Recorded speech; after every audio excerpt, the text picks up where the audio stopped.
انتوا ليه مصرين ان انتوا تشمتوا الغرب فينا؟ ليه مصرين ان انتوا تشمتوا السودان والهلال السوداني فينا؟ احنا الاتنين، احنا المصريين، الاهلي والزمالك. انتوا اولا عارفين ايه اللي انتوا بتعملوه ده؟ انتوا بتسيئوا لسمعة مصر اولا، ثم للنادي الاهلي، ثم للزمالك. اللي حصل في السودان ده على فكرة زي ما حصل مع الاهلي بكره هيحصل معاك يا زمالك. انت بكره هتروح لهم برضو وهيحصل معاك كده. علشان كده احنا بنجيب حق الاهلي اولا عشان ما يحصلش كده معاك. بسم الله الرحمن الرحيم. اهلا وسهلا بيكم متابعين صفحه احمد الجزار، معاكم في فيديو جديد. والنهارده هنتكلم بخصوص شكوى النادي الاهلي ضد الزمالك، رئيس نادي الزمالك وقناه نادي الزمالك اللي رفعها النادي الاهلي النهارده.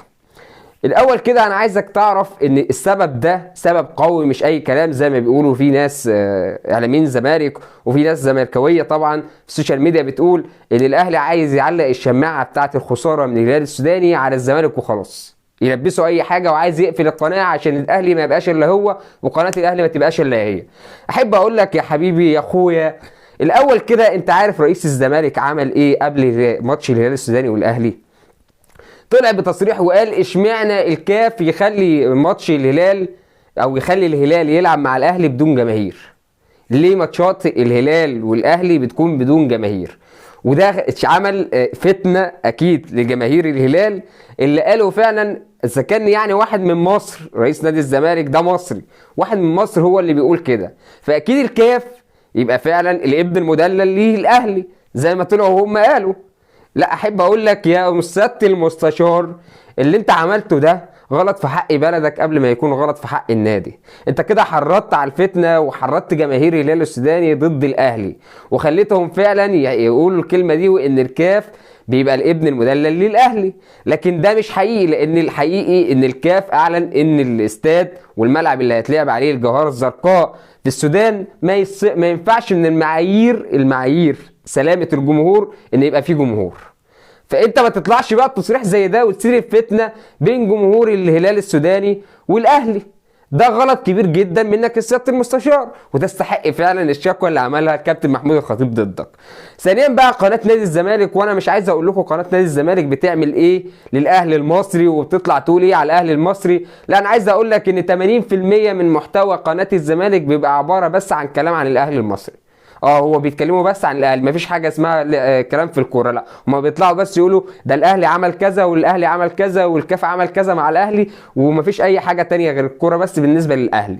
لكن الزمالك ده مش موجود اصلا على قناه الزمالك. لو انت عايز تسمع اي حاجه عن الاهلي روح اتفرج على قناه نادي الزمالك. الكابتن الكبير والاعلامي على قناه نادي الزمالك كريم ابو الحسين طالع بمنشتات الهلال السوداني بعد الفوز على الاهلي. طالع بمنشتات ويقول لك ايه؟ ده الهلال السوداني بيقول ان الكاف الابن المدلل للاهلي، وبيقول عشان كده احنا بنقول يا جماعه ده الاهلي الابن المدلل للكاف، يعني الاهلي والكاف واحد. فانتوا ما تجوش تقولوا ان احنا بنعمل مؤامره، ما تجيش تقولوا على احنا بنعمل مؤامره كالزمالك على الاهلي. لا، ده طلع الهلال السوداني كمان عارف وبيعمل. انت طالع تثبت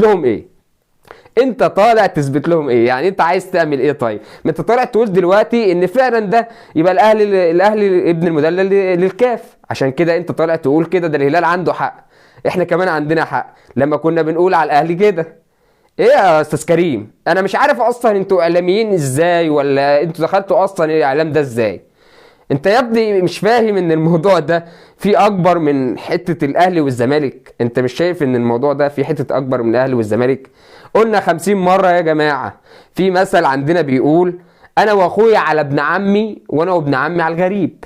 فانت ما تجيش يا اخويا الزمالك اخو الاهلي في مصر، ما تجيش يا اخويا وتطلع انت معايا بقى انت والغريب عليا. امال الغريب يعمل فيا انا ايه؟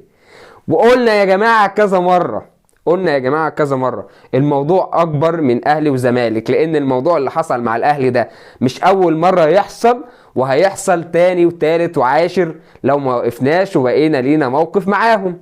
لان حصل قبل كده في 2009 وحصل في 2020 وحصل برضو في الماتش بتاع اول امبارح. فما تجيش انت دلوقتي وتطلع بقى زيت في الزيطة.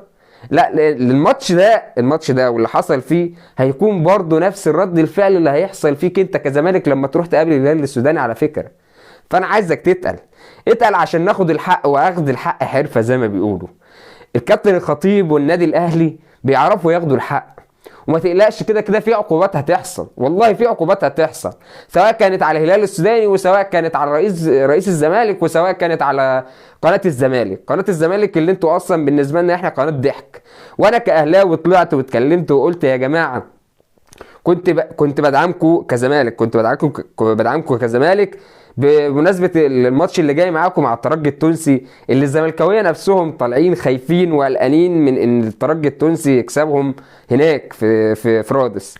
طلعت ودعمتكم وقلت لكم ما تخافوش، روحوا العبوا، روحوا العبوا وادوا ماتش، ده ماتش مش هتدخلوا النار يعني. انا كنت داعم ليكم، انا كنت داعم للزمالك، لان الزمالك ده يعني نادي من بلدي، نادي من مصر، وانا كاهلاوي وزملكاوي مصري، فانا لازم ادافع عن نادي بلدي هيلعب ضد واحد بره بلدي اصلا اللي هي في تونس. فانا طلعت دعمتكم، فما كانش ده رد الجميل منك يا زمالك وجمهور الزمالك واعلاميين الزمالك بان انتوا تتحالفوا مع الهلال ضد الاهلي.